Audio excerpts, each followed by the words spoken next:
హాస్పిటల్లో ఉన్న ఆరాధ్యకి అయితే స్పృహ వస్తుంది. స్పృహ రాగానే వాళ్ళ ఫ్యామిలీ అంతా బయట ఉంటారు.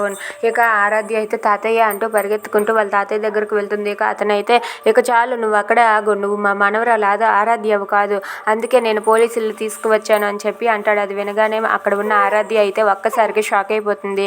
ఇక వాళ్ళ తాతయ్య అయితే ఇలా అంటూ ఉంటాడు, ఈ అమ్మాయి మళ్ళీ కానీ మా ఆరాధ్య పోలికలు ఉండటంతో ఎంతవరకు మమ్మల్ని, మా ఇంటిని, మా ప్రాపర్టీని మోసం చేసింది. అసలు సంగతి ఏంటో తెలుసుకోవడానికి ఇంకా చాలా టైం ఉంది.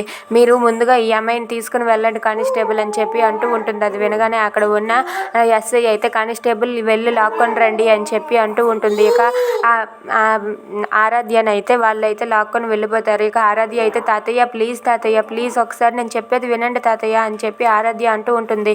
అయినా సరే అతను అస్సలు పట్టించుకోకుండా ఉండిపోతాడు. ఇక ఆరాధ్య అయితే వాళ్ళ తాతయ్య కాళ్ళ మీద పడి, తాతయ్య ప్లీజ్ తాతయ్య నేను చెప్పేది వినండి తాతయ్య అంటే, ఈ దుర్మార్గురాల్ని ఇక్కడి నుండి ఇమీడియట్గా తీసుకొని వెళ్ళిపోండి అని చెప్పి అంటూ ఉంటాడు. అది వినగానే అక్కడ ఉన్న పోలీసులు అయితే ఆరాధ్యని వాళ్ళ కారులో ఎక్కించుకొని తీసుకుని వెళ్ళిపోతారు. ఇక ఆరాధ్య ఏం చేయలేక అలా మౌనంగా ఉండిపోతుంది. ఇక గౌతమ్ అయితే ఒంటరిగా పాపని తీసుకొని నడుచుకొని వెళ్ళిపోతాడు. If you like this video please subscribe our channel.